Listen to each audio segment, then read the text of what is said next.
Então, olá pessoal, quero primeiramente agradecer o convite para ministrar essa aula em alusão ao Maio Roxo, mês em que é lembrado, né, a conscientização sobre lúpus, fibromialgias, doenças reumatológicas no geral.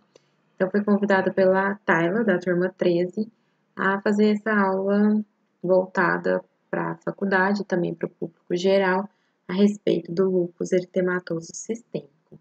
Meu nome é Yara, eu sou médica formada pela UFG, fiz residência em clínica médica pelo HGG em Goiânia e a residência em reumatologia pelo HC UFG. Atualmente eu trabalho no SAMU de Anápolis, na UTI do Orion, na UTI do Hospital Premium e faço consultório. Então, sobre o lúpus eritematoso sistêmico, é uma doença rara. Geralmente, a população geral não tem muito contato, até que alguém na família tenha o diagnóstico.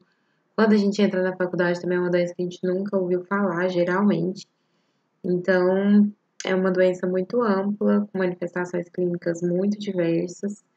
E eu tentei resumir a aula de uma forma que ficasse mais clara daquilo que o clínico precisa saber. Então, eu tentei não aprofundar de forma que a aula não ficasse muito extensa, e não trouxesse informações que vocês não vão utilizar, tá certo? Bom, então nosso roteiro aqui, primeiramente vamos falar de definição, depois epidemiologia, etiopatogênese, o quadro clínico, diagnóstico, tratamento e as considerações finais. Então, em relação à definição, lúpus é uma doença autoimune sistêmica. O que isso quer dizer? Uma doença que o próprio sistema imunológico produz substâncias que atacam células do corpo. Ele apresenta uma distribuição mundial. Uma informação importante é que pode afetar qualquer órgão e tecido e tem como etiopatogênese principal a produção de autoanticorpos, ou seja, esses anticorpos que seriam voltados para a defesa do corpo contra vírus, bactérias, protozoários, eles são produzidos contra componentes das próprias células, por isso que eu chamo de autoanticorpo. E pela deposição de imunocomplexos. Então, quando você tem anticorpos que se ligam a antígenos, que são as substâncias que são reconhecidas por eles, você forma imunocomplexos e esses são depositados nos tecidos diferentes, levando à inflamação. E é uma doença que possui uma evolução crônica, variável, e vai depender da apresentação clínica de cada paciente, tanto em relação a quais manifestações e a gravidade, e apresenta períodos de atividade e remissão. Com relação à epidemiologia, a doença é mais comum em negros do que em brancos e muito mais comum em mulheres do que em homens. Então, em geral, está associada a baixas condições socioeconômicas e uma parte importante da epidemiologia é que as manifestações mais graves acontecem em indivíduos negros também, que é a nefrite e doença renal crônica terminal. Então, além de ser mais prevalente em negros, a doença tem uma apresentação mais grave em negros do que em caucasianos.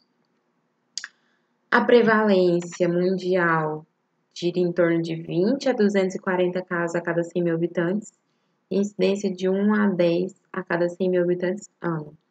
E tem essa predominância em mulheres, como eu comentei, a depender da faixa etária. Então, mulheres em idade reprodutiva, a discrepância é muito maior, de 9 mulheres para um homem acometido. Já na pré-puberdade, 2 mulheres para um homem, na pós-menopausa volta para essa taxa de 2 mulheres para um homem. Então, a doença que a gente tem que lembrar em mulheres em idade reprodutiva. Isso é muito importante. Quando a gente pensa em diagnósticos para os pacientes, a gente tem que lembrar daquilo que é mais comum. Então, eu vou pensar em lúpus para um homem idoso. Pode acontecer? Pode, mas isso é a exceção. A gente sempre tem que pensar primeiro no que é mais comum, para depois pensar no que é mais raro. Então, acende a luz aí, acende a lanterna. Mulheres em idade reprodutiva, um dos diagnósticos diferenciais sempre vai ser lúpus. Quem assiste House aí vê muito falar disso, né? E lembrar que nos casos de exceção em que acomete homens, apresenta um pior prognóstico. Com relação à etiopatogênese, então, a doença que ela envolve uma predisposição genética associada a esses fatores hormonais da idade reprodutiva, principalmente as altas taxas de estrogênio na mulher, e ligada a fatores ambientais que não são muito bem esclarecidos. Então, dentre esses fatores ambientais, cita-se a infecção pelo Epstein-Barr vírus, a exposição ao tabaco, alguns fatores contaminantes ambientais como a sílica, mas a gente não tem muito bem estabelecido qual seria o gatilho. Então, vou ter sempre um indivíduo geneticamente predisposto associado a essa alta taxa estrogênica, que é mais comum na mulher da idade reprodutiva, associada a algum gatilho ambiental, e isso desencadeia a doença. Esse esquema eu gosto bastante, então ele coloca aqui a linha do tempo do desenvolvimento da doença. Então, eu tenho indivíduos assintomáticos que têm lá uma predisposição genética e um estado de suscetibilidade. Tem pessoas que nunca vão passar aqui para doença clínica, às vezes ela vai ficar ali como geneticamente predisposta e não vai desenvolver doença. Mas, em alguns casos, a pessoa exposta a fatores ambientais, como eu citei, algum tipo de infecção, exposição à radiação ultravioleta, solar principalmente, o tipo de dieta, né? Então, aqueles pacientes que têm alto consumo de industrializados, corantes, que levam a um status pró-inflamatório, o contato com algumas toxinas, como a sílica, e alguns efeitos tóxicos de outras substâncias, como o tabaco. Então, se levar uma perda da tolerância do sistema imunológico, eles funcionam como um gatilho e aí começa o ciclo da autoimunidade. E aí, com esse ciclo da autoimunidade, é que o indivíduo, ali na perda da autotolerância, ele passa a produzir autoanticorpos e por outros gatilhos ele começa a desenvolver sintomas, então desenvolve doença clínica. E aqui a gente tem as substâncias que estão envolvidas nessa etiopatogenia, que eu não vou entrar em detalhes para não aprofundar demais. Esse esquema também é muito interessante, principalmente para as turmas aí que já estão mais avançadas, que já estudaram o imuno. Então, a gente tem lá as células, né, apresentadoras de antígeno e as células dendríticas, elas reconhecem essas substâncias lá na circulação, nos tecidos periféricos. Então, material de células apoptóticas, material genético solto, que são os ácidos nucleicos, entram em contato com micro-organismos, entram em contato com autoanticorpos já ligados a seus antígenos, né, formando imunocomplexos. E netose é uma coisa bem específica, mas seria basicamente neutrófilos ativados. Então, essas células apresentadoras de antígenos entram em contato com essas substâncias que são potencialmente nocivas e levam e apresentam lá para as células T, para os linfócitos T, levando então à produção de interleucinas, que são substâncias inflamatórias, e estimulação dos linfócitos B à produção de autoanticorpos. Então, os linfócitos B, quando maduros, são chamados de plasmócitos, produzem autoanticorpos e aí mantém esse ciclo de autoimunidade. Esses autoanticorpos se ligam a autoantígenos, formam imunocomplexos que se depositam nos órgãos e que vão ser reconhecidos por células do sistema imunológico. Com relação ao quadro clínico, que é o que mais vai interessar para vocês, por exemplo, quando vocês se formam e vão trabalhar numa unidade básica de saúde, ou estão num pronto-socorro e aparece uma mulher jovem com algumas dessas manifestações, então a luz sempre tem que acender para a possibilidade de lúpus. E não é incomum a gente ver pacientes rodarem vários pronto-socorros, ou consulta com clínicos, ou com outros especialistas e ninguém pensar em lúpus.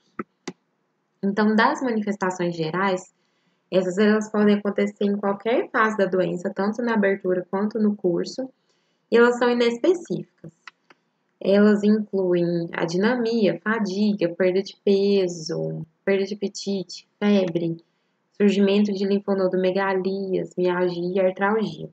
Então, uma mulher jovem, idade reprodutiva, que tem uma febre de origem esclarecer, vários meses de febre, às vezes aparecem pacientes assim, tem um mês de febre, já descartou todas as possibilidades de foco infeccioso, já usou vários antibióticos e a febre não passa, tá perdendo peso, tá tendo artralgia, tá fadigada, essa paciente tem que pensar em lúpus para ela. Como eu falei, esses são inespecíficos e eles podem acontecer tanto pela atividade da doença ou por intercorrências. Por exemplo, tá alguma infecção, o paciente já tem lúpus e tem uma infecção urinária, então ela pode passar até essas manifestações. Tá com fadiga, tá com muita mialgia, artralgia, pode ser ou pela própria doença ativa ou por essas intercorrências no tratamento.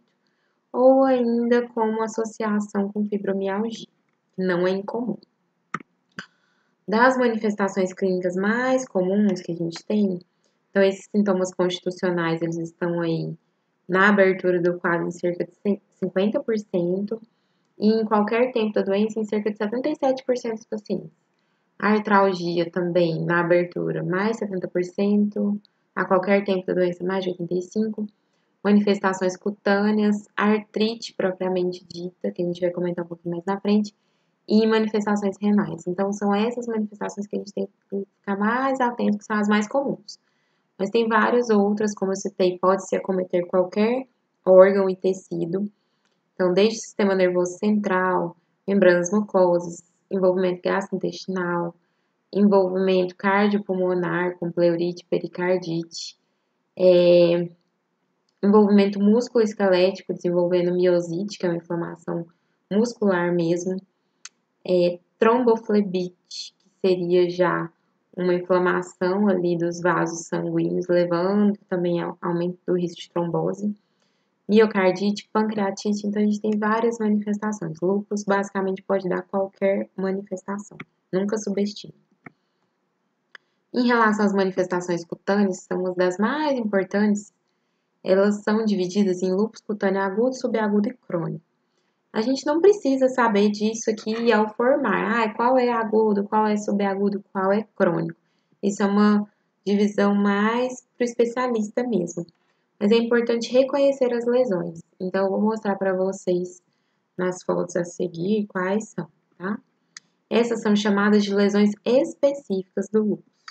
E tem ainda as lesões inespecíficas, que tem maior correlação geralmente com a atividade da doença, como púrpura palpável, ulcerações digitais, nódulos subcutâneos, aparecimento de livedo reticular, lesões urticariformes, fenômenos de Renault, fotossensibilidade e alopecia, que é a queda de cabelo. Então, uma das mais clássicas vai ser o rash malar, que ele é descrito como rash malar ou em asa de borboleta. Ele tem essa característica de acometer o dorso do nariz, a região malar e polpar o sulco nasogeniano. Ele pode ser plano, só uma mácula mesmo, ou ele pode ser elevado, como o dessa paciente aqui, meio máculo papular. Quando vocês passarem pela dermatologia, vocês vão aprender essa diferença de classificação das lesões básicas. Aqui dessa paciente, a gente já percebe que ele é bem plano, ele é praticamente só uma mácula, né? Não tem aquela elevação. Mas sempre lembrar, viu, uma paciente assim que fica muito vermelho, com pouca exposição solar ou que tá com essa lesão fixa, lembrar da possibilidade de ser lúpus. Esse aqui é um tipo de lesão que a gente chama de eritema maculopapular, tá vendo que geralmente em regiões fotoexpostas. O sol, ele mata as células da pele, né, os queratinócitos, e expõe muito material genético. E isso no indivíduo que já tem tendência à autoimunidade faz o reconhecimento desse material de células apoptóticas e ativa o aparecimento das lesões cutâneas. Outro tipo de lesão cutânea, que é a vescobolhosa, e que faz diagnóstico diferencial com pênfico bulhoso. Outro tipo, que é o lúpus cutâneo subagudo, que forma essas lesões maculopapulares, anulares, com descamação. O lúpus discoide, que é um tipo de lúpus crônico, que ele deixa esse centro cicatricial hipocrômico e a borda hipercrômica. Dessas lesões agudas e subagudas, geralmente elas não deixam cicatriz. Agora, o lúpus cutâneo crônico, que o maior representante é o discoide, fica cicatriz. Então, essa lesão aqui nunca mais vai desaparecer, mesmo com o tratamento. Às vezes ela pode regredir em tamanho só. O lúpus cutâneo crônico do tipo hipertrófico, que forma essas verrugas, pode ser chamado de verrucoso também. e a paniculite, que é importante. Paniculite é a formação de nódulos subcutâneos, geralmente dolorosos, e tem vários diagnósticos diferenciais, dentre eles o lúpus é um. As manifestações mucosas, então pode-se observar úlceras tanto orais, quanto genitais, quanto nasais. Nesse exemplo, a gente observa uma úlcera oral em palato duro, e são manifestações consideradas crônicas também. Nas manifestações musculoesqueléticas, a artrite, que seria, quando a gente fala em artralgia, a gente está falando em dor articular somente. A artrite pressupõe sinais flogísticos na articulação, então tem que ter edema, rigidez, rubor, aumento de temperatura, aqueles 3 sinais básicos lá dos sinais flogísticos. Então tem inflamação mesmo da articulação. No lúpus, ela é uma artrite que não é erosiva e não deforma, classicamente, mas tem casos de exceção que tem deformidades. E geralmente elas acometem pequenas articulações das mãos, os punhos e os joelhos. A miosite é outro tipo de manifestação musculoesquelética que forma uma miopatia inflamatória mesmo, inflamação de células musculares, levando a fraqueza muscular, dor muscular, perda de força. Pode ter ainda uma associação com a fibromialgia, cerca de 50% dos pacientes podem ter associação com os sintomas de fibromialgia. E outra manifestação musculoesquelética importante no lúpus é a osteonecrose, que seria a necrose avascular do tecido ósseo. As pacientes que têm lúpus, elas têm uma predisposição a fazer osteonecrose, mas geralmente o mecanismo principal da osteonecrose é o uso de corticoide. Não necessariamente tem que estar usando um corticoide para acontecer uma osteonecrose. Então, pacientes jovens, mulheres, idade reprodutiva, que aparece com uma osteonecrose de fêmur, lá no ortopedista, uma das coisas a se pensar como causa é lúpus. Tem que encaminhar para o reumato investigar. Das manifestações hematológicas também são extremamente comuns.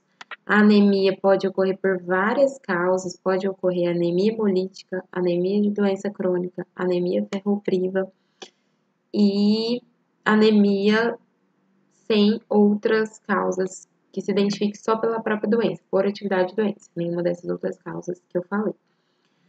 Plaquetopenia, neutropenia e linfopenia. Então, pacientes jovens com alterações em hemograma, uma anemia que não acha causa, plaquetopenia que também não se acha causa, vem muito paciente da hemato para a gente, para investigar.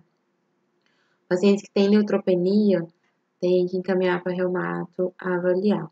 Muitas vezes o paciente faz uma pancitopenia, então às vezes o paciente vai para hemato pensando que está com uma leucemia, e aí na investigação eles acabam pedindo autoanticorpos, mandam lá para reumatologia, e é um caso de lúpus. E às vezes o paciente fica vários anos com essa plaquetopenia também, não descobre a causa, e às vezes abre alguma outra manifestação e a gente faz um diagnóstico de lúpus. Das manifestações renais, esse é o acometimento, um dos acometimentos mais graves, né? O outro seria o acometimento do sistema nervoso central, que a gente vai comentar. Mas o envolvimento renal, ele prediz doença grave. Então, a paciente que tem nefrite lúpica, ela é uma paciente mais grave do que a paciente que tem só lúpus cutâneo, por exemplo. O envolvimento renal, ele pode acontecer geralmente nos primeiros 2 a 5 anos da doença, então a gente tem que ficar monitorizando esses pacientes. E os principais fatores de risco são negros e homens. Então, assim, mulher tem muito claro, porque a gente tem muito mais mulher com lúpus, mas quando eu penso em homem com lúpus, ele tem muito mais chance de fazer acometimento renal. Se a paciente abre o quadro com acometimento renal com manifestação inicial, isso piora muito o prognóstico a longo prazo. Então, é um paciente que a gente vai ter que ter um segmento mais rigoroso. As manifestações renais, elas têm uma evolução clínica variável. Tem pacientes que vão ter só alterações no EAS e vão ter proteinúria sem nenhuma clínica, sem perda de função renal, até pacientes que vão para hemodiálise mesmo, se não tratadas a tempo. E às vezes, mesmo com tratamento, são pacientes que têm refratariedade e acabam evoluindo com perda de função renal. Então, no screening periódico de manifestação renal, a gente sempre tem que questionar na anamnese se a paciente está tendo poliúria, noctúria, está cortando várias vezes à noite para fazer xixi, se tá notando muita espuma na urina, se tá tendo um descontrole pressórico que ela não tinha antes e edema de membros inferiores. Nas pacientes que têm lúpus em atividade, por exemplo, tá com uma atividade cutânea, tá com uma atividade hematológica, a gente tem que fazer essa averiguação de possibilidade de atividade renal a cada 3 meses. E na avaliação laboratorial, a gente vai avaliar tanto EAS, proteinúria de 24 horas, a função renal, o anti-DNA, né, aquelas pacientes que são anti-DNA positivo, e a dosagem de complemento. Passando para as manifestações cardíacas, elas podem acometer qualquer camada do coração, mas o mais comum é a pericardite. Então, o paciente aparece com derrame pericárdico. O paciente jovem com derrame pericárdico, geralmente, o cardio vai encaminhar para reumato para investigar. Então, classicamente, quando essa pericardite ela é sintomática, o paciente vai ter derrame pericárdico, lá no ecocardiograma, vai ter taquicardia, dor torácica impontada, pode ter atrito pericárdico na ausculta e no eletrocardiograma, elevação difusa de ST. Mas nem sempre a gente vai ter todos esses achados, às vezes vai ser só o derrame pericárdico sozinho e na investigação a gente acha outras manifestações para fechar o diagnóstico. Das manifestações pulmonares, também qualquer parte do trato respiratório pode ser acometida, mas o mais comum é a pleura, fazendo pleurite, com derrame pericárdico, derrame pleural. E como que é o derrame pleural no lúpus? Ele geralmente é bilateral, porque a gente vai ter que fazer uma diferenciação de causas infecciosas. Então, o derrame pleural parapneumônico, geralmente ele é unilateral, de grande volume, associado à febre, tosse, outros achados, uma evolução mais aguda. No lúpus, ele geralmente é pequeno, bilateral, pode ter ou não uma dor torácica ventilatória dependente e pode ter ou não atrito pleural na ausculta. Das manifestações neurológicas, a gente tem uma série de manifestações e é um outro tipo de acometimento grave. Então, acometimento renal e acometimento neurológico são consideradas manifestações graves do lúpus. Acometimento cutâneo, mucoso, articular são considerados acometimentos leves. Então, das manifestações neurológicas, a gente tem acometimento tanto do sistema nervoso central quanto do periférico. Pode ter como representantes meningite asséptica, que é rara, doença cerebrovascular, então às vezes a paciente abre um quadro com AVC, paciente jovem, idade reprodutiva, mulher, AVC. Tem que investigar. Síndromes desmielinizantes, cefaleia, mas para a gente caracterizar essa cefaleia como do lúpus, tem uma série de critérios, tem que excluir quase todas as outras causas de cefaleia. Desordens de movimento como a coreia, mielopatias e convulsões. Aqui eu chamo a atenção para convulsão. Então, se você tem lá uma paciente jovem, 15, 20 anos, que nunca teve convulsão na vida e começa um quadro de convulsão, tem que investigar a possibilidade de doença autoimune. De outras manifestações, distúrbio cognitivo, psicose, a gente também tem que pensar, então, pacientes que fazem distúrbio neuropsiquiátrico grave. A gente viu durante a residência uma paciente que fez uma catatonia, já tinha um diagnóstico de lúpus e fez uma catatonia clássica. Não alimentava, não urinava, teve que passar sonda vesical, sonda nasointeral, não movia, não conversava, e ela já tinha o diagnóstico de lúpus. Só que tem casos que às vezes o paciente pode abrir o quadro assim e vai ser tratado só como quadro neuropsiquiátrico. Então, pensar se é uma mulher jovem, tem outros achados, tem lesão cutânea, tem alguma alteração em exame laboratorial que faça a gente pensar em doença autoimune. Do sistema nervoso periférico pode ocorrer mononeuropatia, miastenia graves, acometimento de nervos cranianos, acometimento de plexos, polineuropatia, desordens autonômicas e síndrome de Guillain-Barré. Então, a lista é extensa. Dentro do quadro clínico, achei importante colocar para vocês também um tópico de lúpus e gestação. Por quê? Como a gente está falando em uma doença que acomete mais mulheres em idade reprodutiva, muitas vezes ou vai abrir o quadro na gestação, ou vai piorar durante a gestação, ou a paciente vai ficar ansiosa se ela vai poder ou não gestar, certo? Então, o que acontece? Tem uma regra que a gente chama regra dos 3/3. Na gestação, as pacientes que têm lúpus têm essa regrinha, assim, ela é clássica dentro da reumatologia. Então, 1/3 piora, 1/3 melhora, 1/3 não acontece nada. Então, quando a paciente pergunta, posso engravidar? Eu vou poder engravidar um dia? O que é importante? A gente pensar, planejamento. Se é uma paciente que já tem diagnóstico, né? Ou então, tô lá com uma gestante, tá fazendo plaquetopenia, tá fazendo lesão cutânea, tá fazendo alteração renal, alteração de pressão, edema periférico, e que a gente descartou eclâmpsia, pré-eclâmpsia, tem que pensar na possibilidade de encaminhar para o reumatologista avaliar. Nas mulheres com lúpus, então, o que a gente observa nos estudos? Elas têm um menor número de nascidos vivos quando a gente compara com a população geral.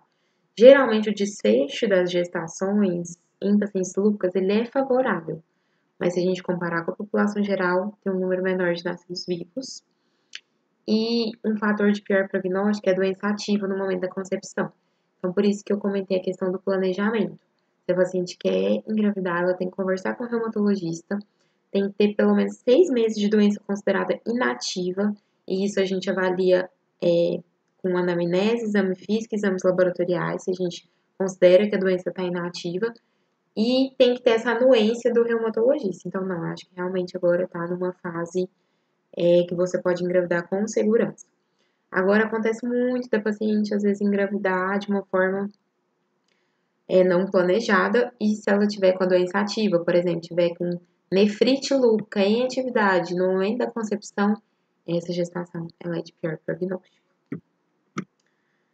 Em relação às gestantes lúpicas, elas têm um maior risco do que na população geral de acontecer durante a gestação trombose, infecção, plaquetopenia, maior chance de indicação de cesárea, maior chance de parto prematuro, de pré-eclâmpsia e de restrição do crescimento intrauterino.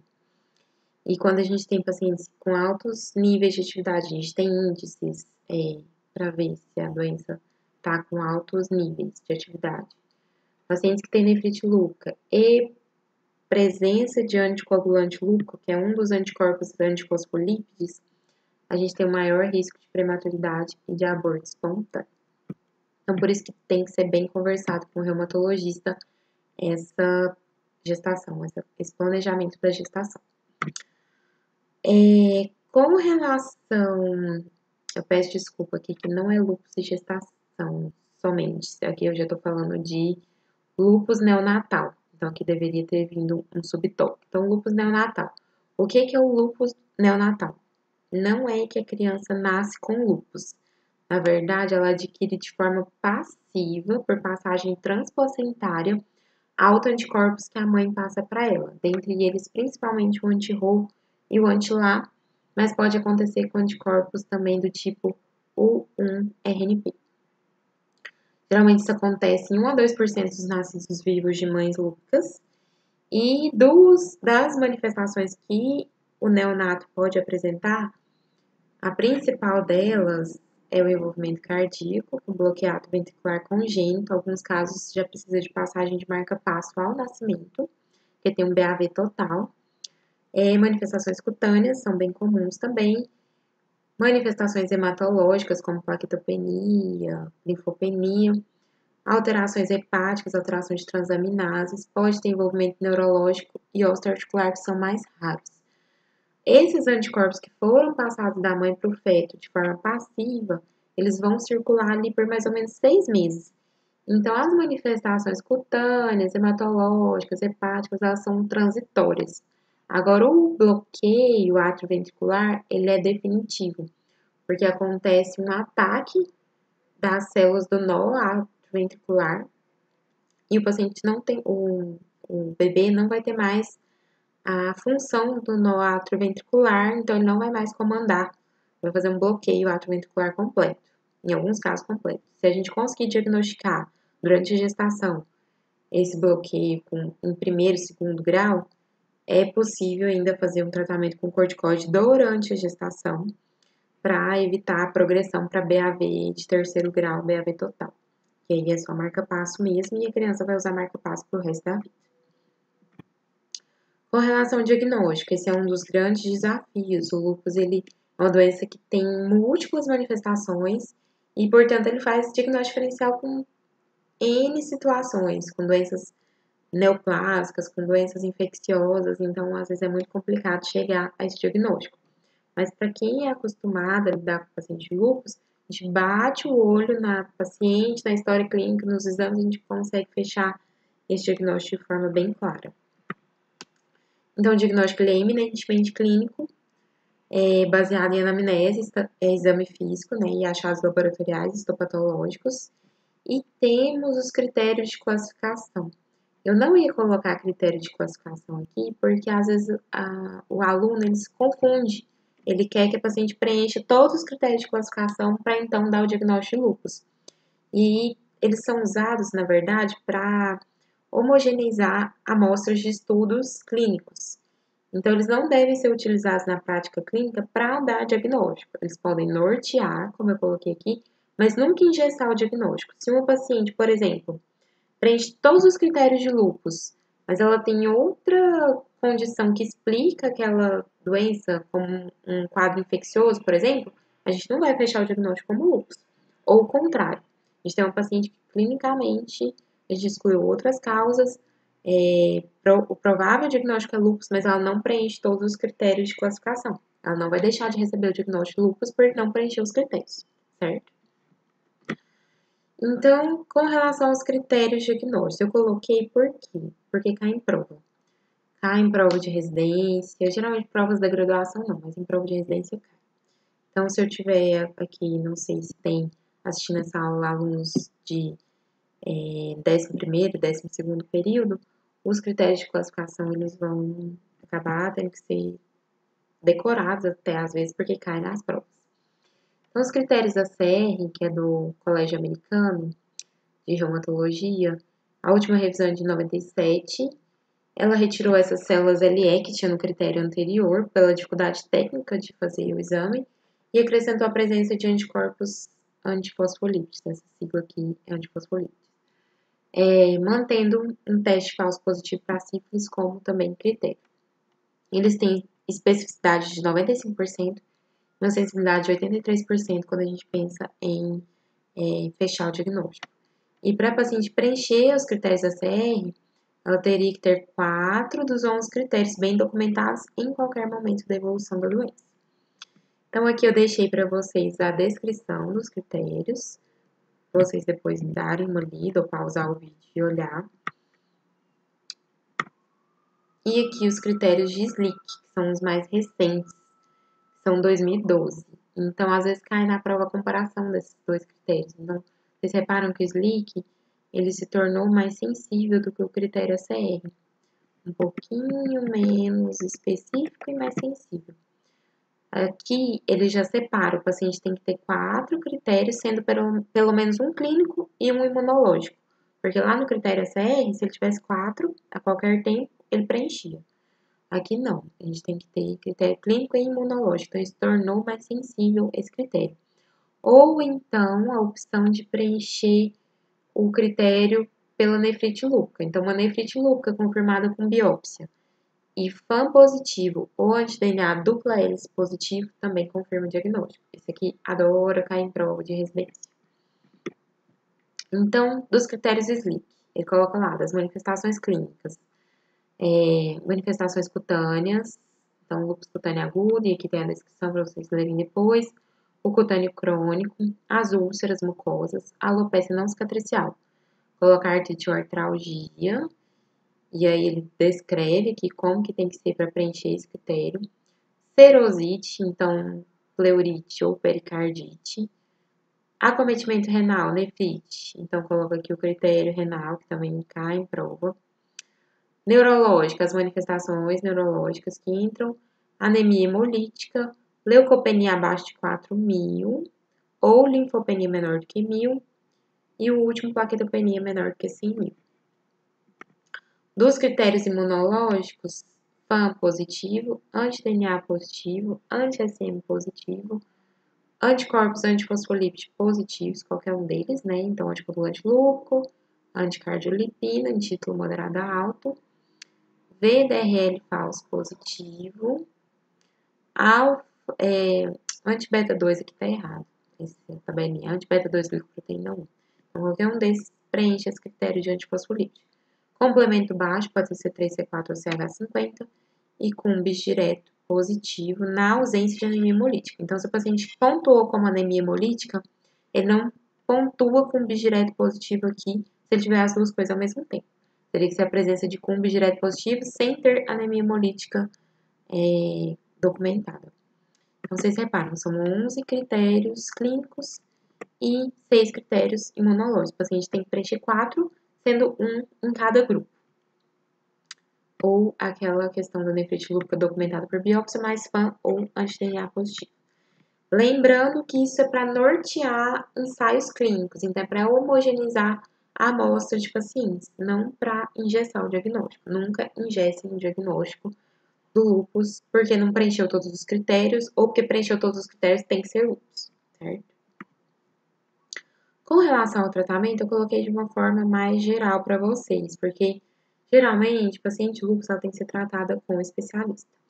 Mas vamos supor que vocês se formaram e foram trabalhar em alguma unidade básica de saúde ou em algum ambulatório de medicina interna, ou ainda estão lá no pronto-socorro e aparece uma paciente que vocês precisam, às vezes, iniciar o tratamento, suspeita, às vezes manda mensagem para algum colega direto, eu recebo mensagem de WhatsApp para alguém pedindo ajuda em algum caso, e aí vocês podem começar parcialmente ali o tratamento até o paciente chegar no especialista.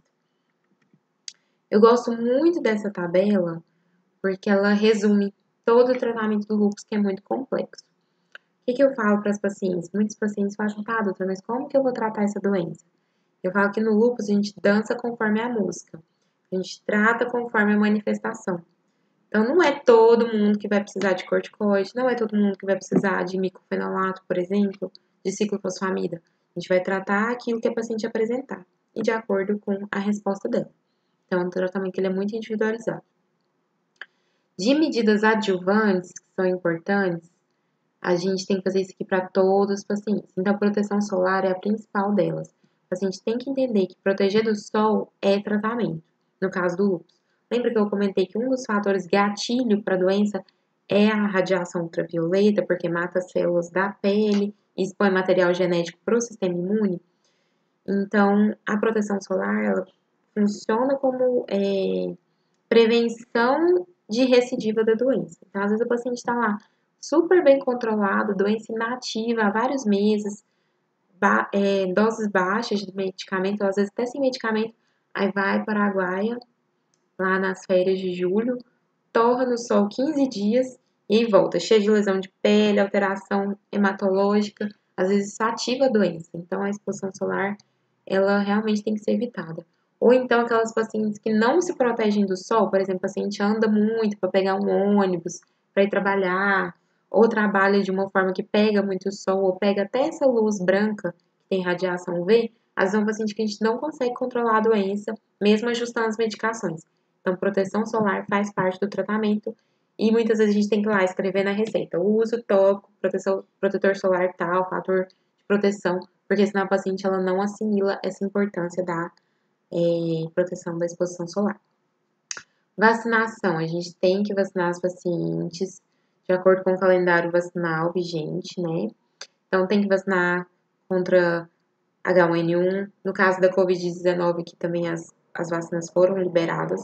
Lembrar que em pacientes com lúpus a gente deve evitar vacinas de vírus vivo inativado, se ela estiver usando algum imunossupressor, porque ela pode ter doença de origem vacinal. Estimular a atividade física, desencorajar o tabagismo, estimular a manutenção do peso adequado, porque quando a gente pensa em pacientes obesas, elas têm um status pró-inflamatório, né? Porque o tecido adiposo, ele tem produção de citocinas. Então, é um paciente que, se tiver acima do peso, vai ser mais difícil de controlar a doença também. Isso para todas as doenças autoimunes é assim, não só no lúpus. Controle de pressão arterial, da glicose e do perfil lipídico. E usar antiplaquetários naqueles pacientes que têm antifosfolípidos positivos. Então, tem pacientes com lúpus que têm os autoanticorpos, nunca tiveram trombose. Se essa paciente tiver, a gente tem que usar AS para ela, como profilaxia primária, certo? Nessa tabelinha aqui, a gente vê, então, pacientes que têm doença leve, moderada e grave, que são vistas aqui a descrição, se alguém tiver curiosidade em pausar o vídeo para ler. E aí a gente tem essas coluninhas, que isso é muito interessante. Então, a hidroxicloroquina, que ficou muito famosa por causa da Covid-19, e assim, isso trouxe até um transtorno para a reumatologia, porque faltou medicamento, ou então aquele alarde todo da mídia de que causa arritmia, de que pode ter efeito colateral grave. Isso às vezes levou algumas pacientes a terem medo de utilizar a medicação. Mas é uma medicação que a gente usa na reumatologia há 70 anos, com muita segurança, é utilizada durante a gestação, puerpério, é utilizada por crianças. Então a gente tem um manejo muito bom de hidroxicloroquina sem ter tanto efeito colateral como a mídia quis colocar. Lógico que no contexto da Covid é diferente. Nas pacientes com lúpus é uma medicação muito segura e é o que eu chamo de feijão com arroz do lúpus. Toda paciente que tem lúpus, ela tem que usar hidroxicloroquina, a não ser que ela tenha contraindicações. E aí a gente vai avaliar se existe alguma contraindicação. Os guidelines colocam isso também. Hidroxicloroquina para todos, a não ser que tenha contraindicação. E por que a gente utiliza a hidroxicloroquina? Ela é um imunomodulador. Então, ela ajuda a atingir a remissão e ela previne a ativação da doença. Então, se eu tenho uma paciente utilizando hidroxicloroquina, ela tem menos chance da doença entrar em atividade. Os glicocorticoides via oral ou intramusculares e intravenosos, eles vão ser utilizados a depender das manifestações. Então, manifestações cutâneas, articulares, musculares, a gente pode precisar de utilizar corticoide, em alguns casos, e nas manifestações que são graves, principalmente renal, sistema nervoso central, serosas, a gente vai precisar utilizar, às vezes, altas doses de corticoide para controlar a atividade da doença e até salvar a vida da paciente. O metrexato e a azathioprina, eles vão ficar mais para aqueles casos de manifestações cutâneas, articulares e musculares, e a azathioprina na manutenção do tratamento da atividade renal, que eu vou falar depois. Essa tabelinha aqui é lúpus não renal, que a gente fala. Então, todas as outras manifestações não renais do lúpus. O belimumab é um medicamento que ele é dirigido contra o BLyS, que é um fator de crescimento de células B.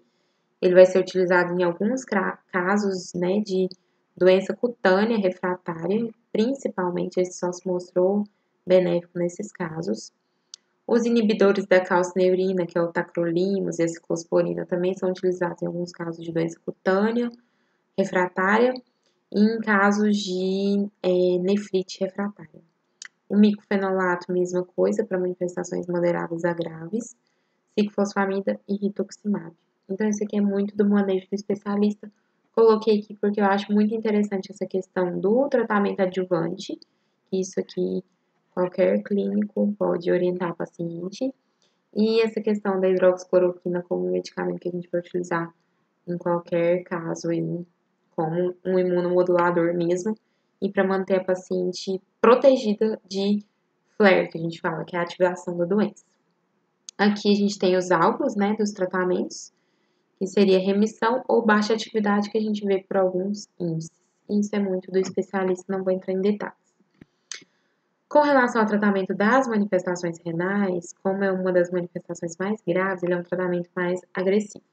Então, ele vai ser baseado na classificação histológica, ou seja, a gente faz a biópsia renal e aí a paciente vai ser classificada como classe 1, 2, 3, 4, 5, 6, já é o terminal, já é o paciente que está com fibrose e já vai estar em diálise nesse caso. Então, nos pacientes classe 1 e 2, onde a gente vai tratar com corticosteroides e hidroxicloroquina e não vai precisar, geralmente, de imunossupressor, vai só ficar acompanhando. As classes 3, 4 e 5, a gente tem que imunossuprimir a paciente. Então, esse tratamento, ele é um tratamento mais agressivo. Vai ter que lançar a mão de corticoide endovenoso, que é a pulsoterapia, e, geralmente, ciclofosfamida em pulsoterapia mensal ou micofenolato na fase de indução. Então, a gente divide esse tratamento em indução e manutenção. A gente faz uma imunossupressão por um tempo estabelecido em guidelines da indução e depois, na fase de manutenção, pode ser utilizado ciclofosfamida, micofenolato ou azathioprina Isso é muito específico, não é nada que o clínico tenha que ter esse manejo. Só para vocês saberem que existe. Ainda dentro de tratamento, eu coloquei a questão da contracepção, porque isso é uma dúvida muito frequente das pacientes. Às vezes elas vão no ginecologista e falam que tem lúpus, aí a ginecologista, não pode colocar nenhum DIU, não pode usar nenhum anticoncepcional. Não é bem assim. Então, quais são os métodos contraceptivos que pacientes com lúpus podem utilizar com segurança? Lembrar que, como a gente está pensando em um paciente com lúpus, que a gestação tem que ser programada, nas consultas a gente tem que estimular o paciente a usar métodos contraceptivos, afinal, uma gestação não planejada pode trazer um transtorno em relação à doença dela. Então, os métodos de barreira, obviamente, podem ser utilizados, mas lembrar que são métodos que têm alto índice de falha, o índice de falha da camisinha masculina chega a 20%, então de 5 mulheres, uma vai engravidar em um ano, utilizando somente camisinha. Dos anticoncepcionais, o uso de anticoncepcional combinado, ou seja, aqueles que têm estrogênio e progestágeno, né, porque não é progesterona propriamente dita, então os que têm estrogênio e progestágeno, eles podem ser utilizados se a paciente tiver antifosfolípides negativos. Pacientes com antifosfolípide positivo não pode usar pílula anticoncepcional combinada. Isso é o que o livro fala. Eu, preferencialmente, paciente com lúpus, porque ela já tem um risco aumentado de trombose, independente de ter antifosfolípide positivo. Eu prefiro desaconselhar o uso de anticoncepcional combinado, mas não é proibido. Tem paciente que usa e nunca acontece nada. Então, você está juntando dois fatores protrombóticos. Já tem lúpus, está usando anticoncepcional combinado, que é um fator que aumenta o risco de trombose. Então, eu prefiro não aconselhar o uso. Aqueles contraceptivos à base de progestágeno, então seja injetável, medroxprogesterona, ou pílula somente com progestágeno, como o Cerazette, eles podem ser utilizados com segurança para todas as pacientes. E o DIU, seja ele de cobre ou hormonal, que tem atualmente o Mirena e o Cailena, não sei se é assim que fala, Cailina, os que têm levonorgestrel, que é um progestágeno, eles também são seguros. Então, é muito comum, às vezes, a paciente chegar, eu tenho lúpus e me falaram que eu não posso usar o Mirena.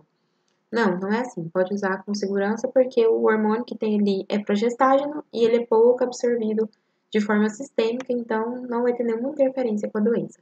O grande risco realmente é a presença de componente estrogênico lá no método contraceptivo. E é isso, essas são as minhas referências bibliográficas. Eu agradeço mais uma vez o convite da turma 13 e eu fico à disposição para qualquer dúvida que tiver, né? A turma tem o meu contato e aí a gente pode esclarecer, ou se alguém quiser alguma das referências, eu posso enviar também. Muito obrigada.